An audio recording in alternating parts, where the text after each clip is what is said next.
सुथार था, अच्छा कारीगर था।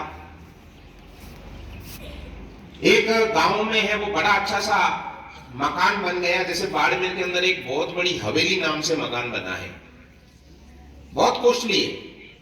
तो सुथार को उस मकान का काम करने का जिम्मा मिला, अच्छा सा पैकेज मिला।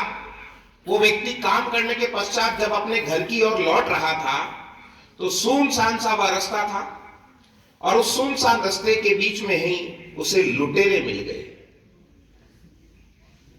लेकिन उसने लुटेरे को देख करके जो उसे धनराशि मिली थी, मेहनताना मिला था, उसे अपनी काख में दबाया। सामने वाला जो लुटेरा था वह शरीर में बहुत ही कृशकाय था, दुबला पतला था, अपेक्षाकृत किसके? सुथार के।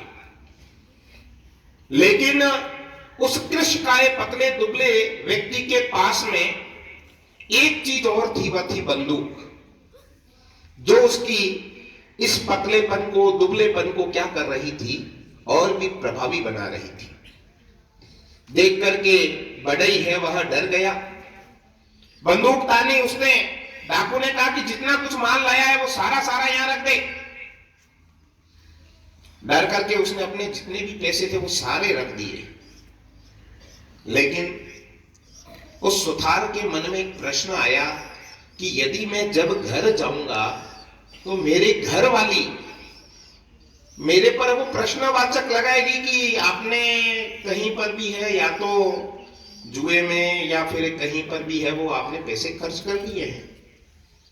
तो क्या मैं अपने ऊपर लगने वाले लांछन को परिवर्तित कर सकता हूं?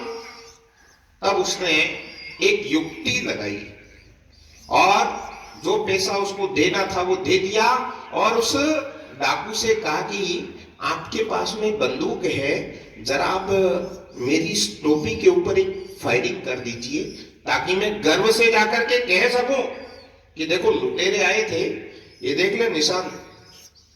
इसलिए वो पैसे ले गए। तो बड़े खुश होकर के उस लुटेरे ने एक फायर कर दिया, टोपी में छेद हो गया। तत्पश्चात उसको लगा कि यदि मैंने यह जाकर के कहा, घर जाकर के देखो मेरी टोपी में फायरिंग हुई है, तो गांव वाले क्या सोचेंगे। उसने अपना कोट उतारा और कोट उतार करके कहा, 2-4 गोली इसी में मार दो। और उसने खुशी खुशी, लुटेरे ने कहा क्या बात है, देखो 4 गोली खाने के लिए तैयार हो गया। लुटेरे ने 4 गोली उसी में डाल दी।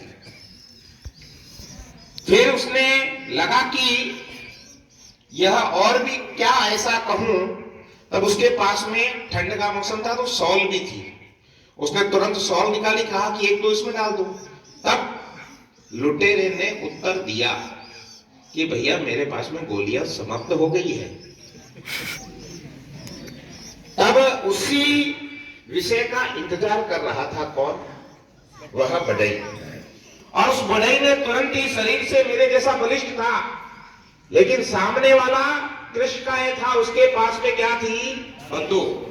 अपनी युक्ति का प्रयोग करते हुए उसने उसकी बंदूक से गोलियां सारी निकलवा दी, और उस बलिष्ठ सुथार ने उस डाकू को धूल चटा दी। कहने का जो मेरा उद्देश्य यह था कि आपके पास में साधन है या नहीं है, संसाधन है या नहीं है। यदि हमारे पास में, मन में, दिमाग में कुछ ना कुछ कार्य को करने की युक्ति है, जैसा कि अभी सर ने अंग्रेजी में अपना वक्तव्य दिया, मैं जानता हूं कि यहां बैठने वाले 10 से 12 लोग ही होंगे